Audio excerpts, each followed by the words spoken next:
This video is all about the 9-hour trip that Eric and I spent touring the temples at Angkor Wat. In case you don't know, Angkor Wat is actually only one temple. Angkor refers to the city that once housed the Khmer Empire, and that is freaking huge. Angkor Wat is within the city of Angkor. And Angkor means city, Wat means temple, so Angkor Wat together is the city temple. So that's why that one particular temple is called Angkor Wat, and why a lot of people, when they say Angkor Wat, they're really referring to Angkor, like the entire city. Angkor is a massive complex. It's got a lot of temples. It's actually 400 square kilometers in size, which is about 3 times the size of San Francisco. And it used to be more than twice that size. Today, it houses more than 50 temples. So obviously there's a lot of options as far as like, okay, which of these 50 temples should I really go see? We booked a trip through our hotel, which is called Naga Angkor Hotel. Awesome place. I'll link it down below. I highly recommend it. The temples are a mixture of Hinduism and Buddhism. From what I understand, they were primarily influenced by Hinduism. At one point, the whole thing was abandoned and neglected for about 700 years. 700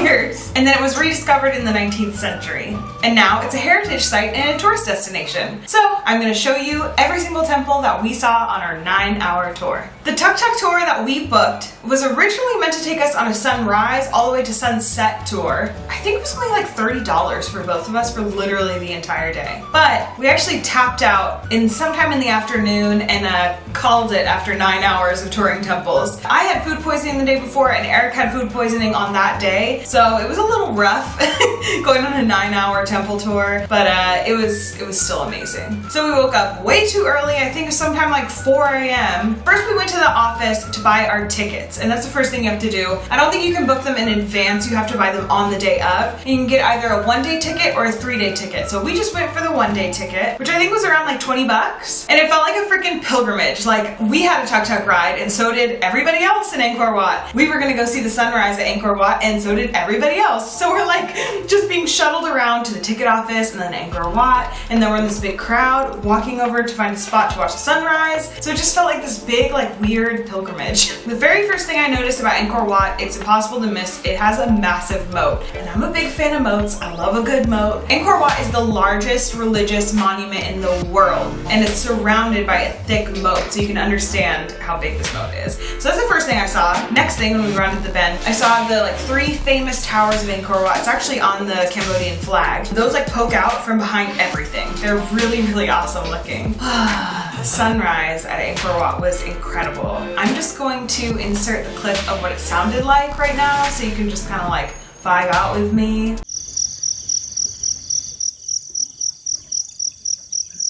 It was gorgeous. It was surreal because it was so freaking early in the morning, and it was really calming, but it was really crowded. After we watched the sunrise and had some breakfast, I think we went to the Harry Potter vendor. Like, all these vendors will come up to you and be like, breakfast, breakfast. Come over and get breakfast. My name is Harry Potter. My name is Indiana Jones. My name is James Bond. They all like say they have weird names so that you remember them. And then you go over there and there's like stalls 1 through like 11, and they're all like yelling at you to eat breakfast, and they all serve basically the same thing, and you just pick one. And there were a lot of other vendors there as well. There were little kids selling postcards. There were women selling scarves. People selling books. We actually did buy one of the books. I started walking around the temple. First thing I felt, oh my god, I'm freaking Indiana Jones. This is incredible. It was also kind of creepy feeling, but like in a really cool historic way. I was like, people have probably been murdered here. I don't know, I just imagined like some creepy stuff went down there. The overwhelming feeling was just feeling like it was so surreal, like I couldn't like comprehend what the hell I was looking at because it was so different than anything I've ever seen. It was so cool, huge, historic. It's just impossible for my brain to comprehend it, especially that early in the morning. I kept feeling guilty while I was walking around because I was like, I don't think I'm appreciating this enough. What's wrong with me? I need to appreciate it more. And every time I would turn into the corner, I'd be like,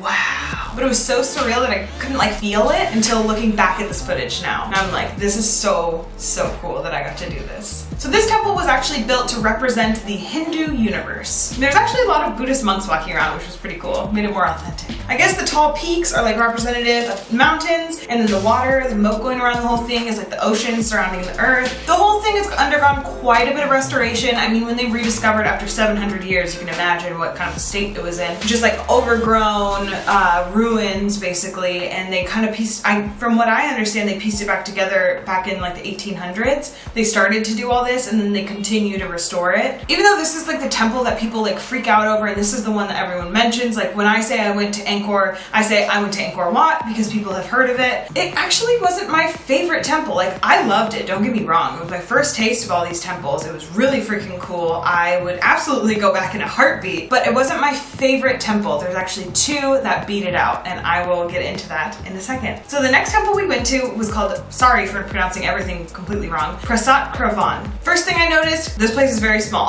because we had just come from Angkor Wat, which is the biggest, and then we go to Prasat Kravan, which is like this like tiny thing, has like 5 towers. So we really didn't spend too much time there. The good thing is it was not crowded at all, and the sun was like at the perfect angle, so it was really pretty, and there were some fancy carvings there. This one looks a lot different in style from Angkor Wat because it's actually made of brick and Angkor Wat is sandstone. This one I later found out is actually the oldest temple that we saw. It was built in 921. How cool is that? I love when years only have like 3 digits. I think it's so cool. Because I'm from the US, nothing there has 3 digits unless like it's some random piece of Native American culture that like somehow survived the mass genocide. But anyways, that's a rant. Okay, this next one, when I say its name, I feel like I'm speaking freaking like that snake language that Harry Potter talks about. Strong. Like I have no idea how to say this. Basically, I walked up and I was like, what am I looking at right now? Is this a lake? Well, it's pretty, but I'm very confused. Looked it up later, it is a lake.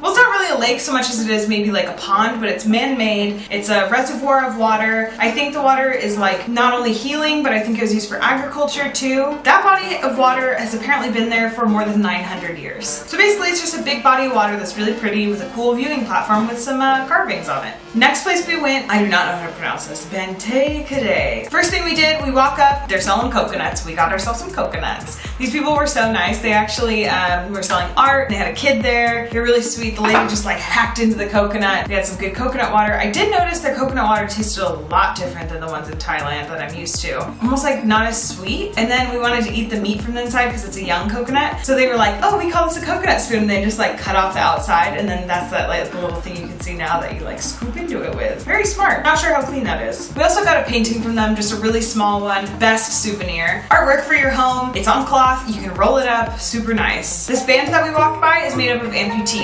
If you don't understand why there are so many amputees in Siem Reap, I do go into it a bit in my Siem Reap vlog, which I will link above right now. So once we got to the actual temple area, I thought, oh my gosh, this is really cool. I'm in a freaking jungle right now. This is what I expected Ta Prohm to feel like, because Ta Prohm was a temple that I was really looking forward to. It was like mostly in ruins, and I thought, oh my gosh, I'm gonna get lost in here. I'm in a freaking jungle, this is so cool. And it gave me a taste of what Ta Prohm was gonna be like, and then I wanted to just go to Ta Prohm immediately. Later on, I found out that the reason that this temple is in ruins is because they said it had very poor construction, and it's actually made of sandstone like Angkor Wat, and they haven't really done quite as much restoration on this particular temple as they do on Angkor Wat regularly. But it's actually kind of cool because it's got this like nice like ruiny feel to it. I actually like the ones that aren't really restored too much. I think that's why I wasn't a huge fan of Angkor Wat.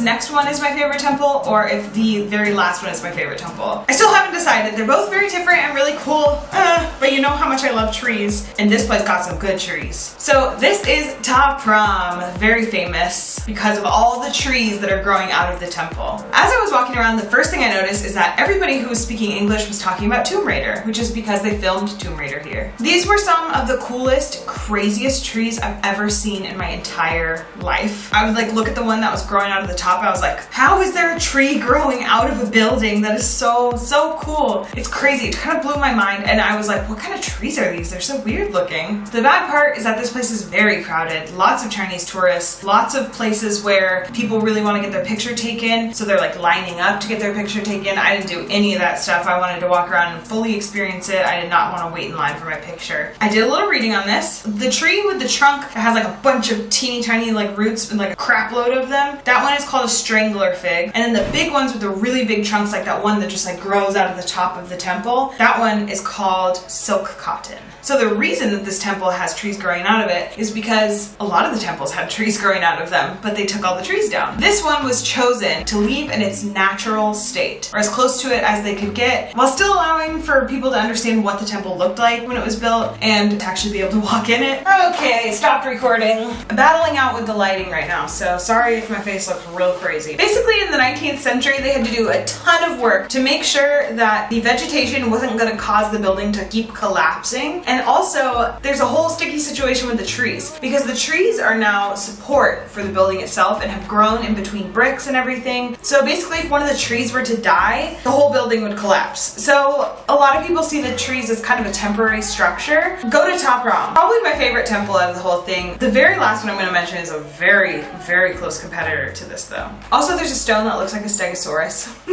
And archaeologists agree that it does look like a stegosaurus, but no one's quite sure if it really is a stegosaurus. So this whole temple is actually built to honor the king's mother. And when I say king, I'm just referring to whoever was the king at the time that the temple was built, because obviously during the Khmer Empire there were a ton of different kings. So Ta Prohm was so fun to walk around. We probably spent the most time there out of any of the other temples we went to. Unfortunately, because it is so cool, it's very crowded, and because of the trees, there's a lot of really like narrow passageways, and there's a very particular way that they flow traffic. We actually got kind of lost and had to like backtrack through the whole thing. It was really confusing. It's really cool because there's so many old trees, lots of ruins, and tons of really cool looking sculptures. I really liked Ta Prohm.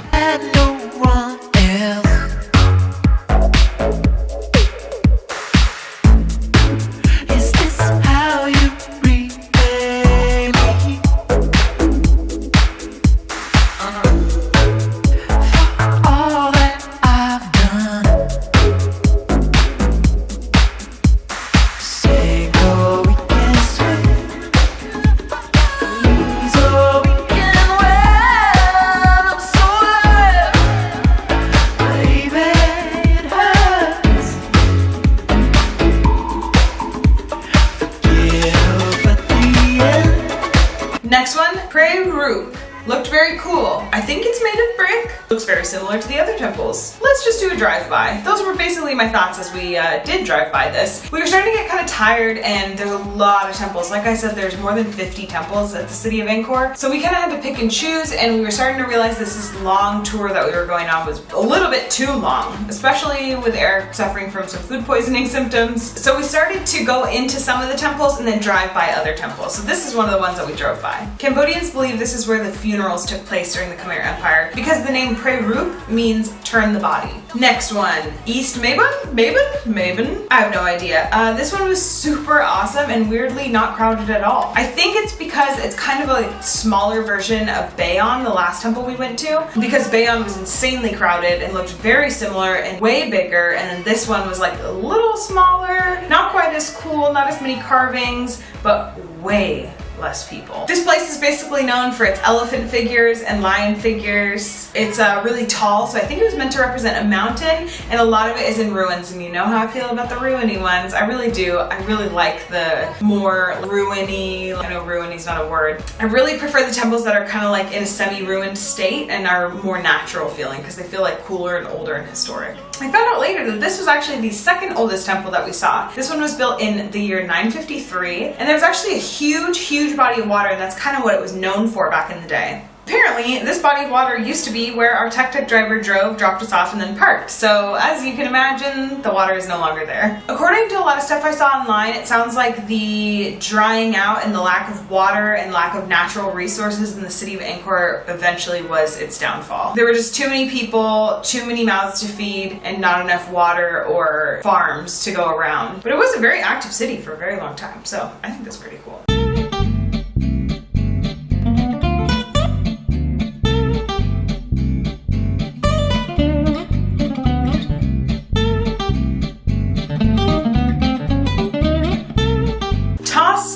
This place looks a lot like Prohm, and that's because it's also mostly in ruins. It was also picked as one to be left in a mostly natural state and has a lot of cool trees. My favorite part of it was probably the carved faces on the entrance and the exit gates. Unfortunately, I hit this point where I was like, oh, these temples are all starting to feel the same, like they're really cool, but I'm not doing a good enough job of appreciating them. What's wrong with me? I'm taking this for granted. I'm a terrible person. But as I did some reading later on, Som was built in the same exact style as Prohm. So that's why I started to feel like they were all looking the same, because a lot of them did look the same. This was just a simpler structure than Prohm, which is why it's not quite as famous, I think. And because it doesn't have that giant tree growing at the very top. That one at Prohm is so intriguing looking. The feeling of all the temples are starting to look the same kind of went away when we went to the next one. This one's called, I think, Neak Pean. I could be saying that so wrong. It's very different from the other temples. It's a temple built on an artificial island, on an artificial pond, on an artificial peninsula, surrounded by an artificial body of water.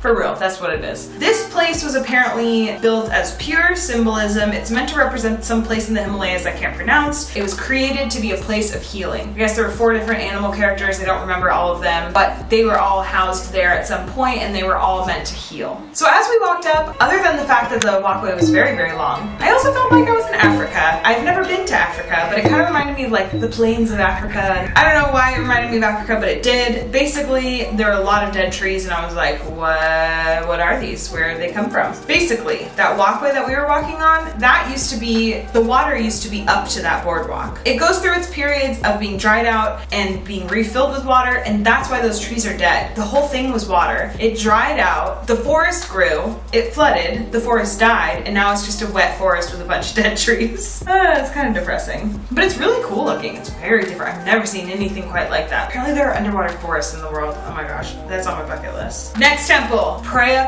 This one was built for the king's father, and I don't know why Eric, my husband in case you don't know, is kind of weirdly obsessed with this temple. It was one of his favorites in the end. It kind of blew my mind. I didn't really understand why, but I think the Naga is what did it for him. Basically, the Khmer people believe that they are descendants of Naga, the serpent god. They put serpents all over these places to represent Naga, and so that big stone, like solid, like it almost looks like a handrail with all the people holding it. At first I was like, are those slaves holding it? But I guess they're asuras, which I still don't know what that is. I never looked it up, sorry. Some kind of figure, important deity or figure. But basically, that serpent is like a big Naga, and Eric loved it. I thought it was kind of cool, I don't know. Also, it had just rained, so we were trying to like hop on over puddles, like on ruins and like loose stones, and it was kind of a cool experience actually. I was walking through, I was like, I don't know, it's all starting to look the same, and then I was like, okay, this temple's really cool.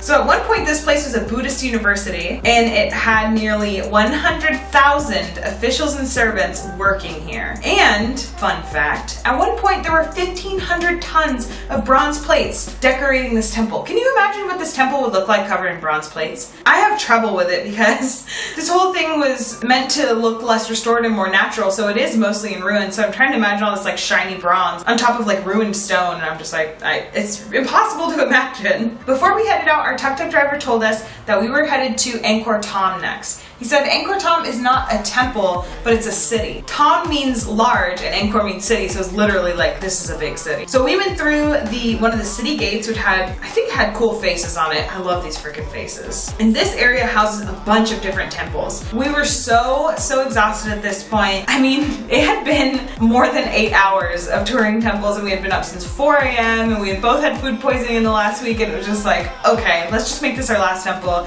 So we went to the mother of the temples, Bayon. Bayon is incredible. It is so cool. Basically, just to give you a little bit more background on Angkor Thom, the actual city that housed Bayon, because Bayon is in the center, it's like the center temple of all of it. So Angkor Thom was the last city to be built during the Khmer Empire, and it was the one that lasted the longest. I found this really interesting. There was an inscription inside the complex found that described the king as the groom and the city of Angkor Thom as his bride. So this is like the king's pride and joy, and this was a massive building project for him that he took on, and it just like took off. That's why Bayon is so freaking big, because this is his like pride and joy. Let's get to Bayon. First thing I noticed, there are way too many Chinese tour groups. Like, I was like, I'm not in China anymore. Why are there so many tour groups here? But there are, and it's because you gotta go to Angkor Wat, Bayon, and Ta Prohm. So those naturally are the most crowded temples out of all of them. Bayon feels the most crowded because it is so dense. Like, it's huge and really tall, but it has all these like twisty maze-like structures and passageways and rooms and all kinds of things throughout. And to get up, there's like one walkway, and then get down is like another walkway. So it's just, there ends up being like this like funnel of people in and out of these similar passageways. So the worst part is entering and exiting Bayon. Other than that, you can kind of get away from the people because there's a lot of really, really cool hidden spots in Bayon. When we got inside, I totally fell in love. It might be my favorite temple, I'm not sure. Bayon and Ta Prohm were my two favorites, absolutely hands down. This one, the reason I loved it is because it almost felt like Roman to me. Like, I walked in and I was like, what is this? Like, I felt like I was like in some Indiana Jones. I know I keep bringing up Indiana Jones, but oh my gosh, you feel like Indiana freaking Jones when you're walking through these temples. I think part of the reason that it felt so creepy and like cool and Indiana Jonesy at this one is because there are 216 carved faces, and most of them are identical or like close to it. Apparently Bayon has 37 towers standing now, and every single tower has faces on it. According to archaeologists, the original number of towers was probably around 50, but there are faces on all four sides of every single tower, and it adds up real quick, and there are a billion freaking faces on this thing.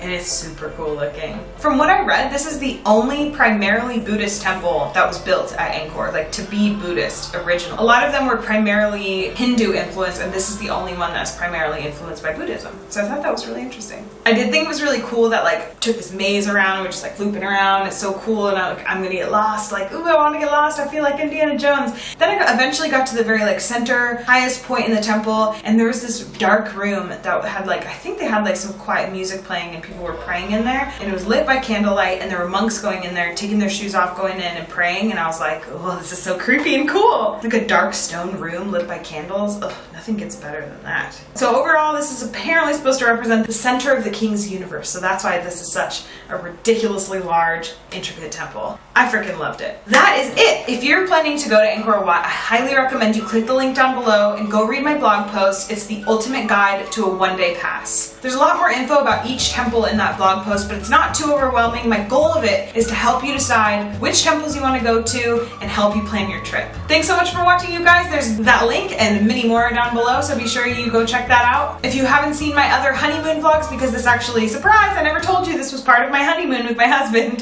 you can click that little link that's up above right here, or at the very end, or in the description, whatever you like to do. And I appreciate you watching so much. I will see you very soon. Did I do it? Yeah! Okay, bye!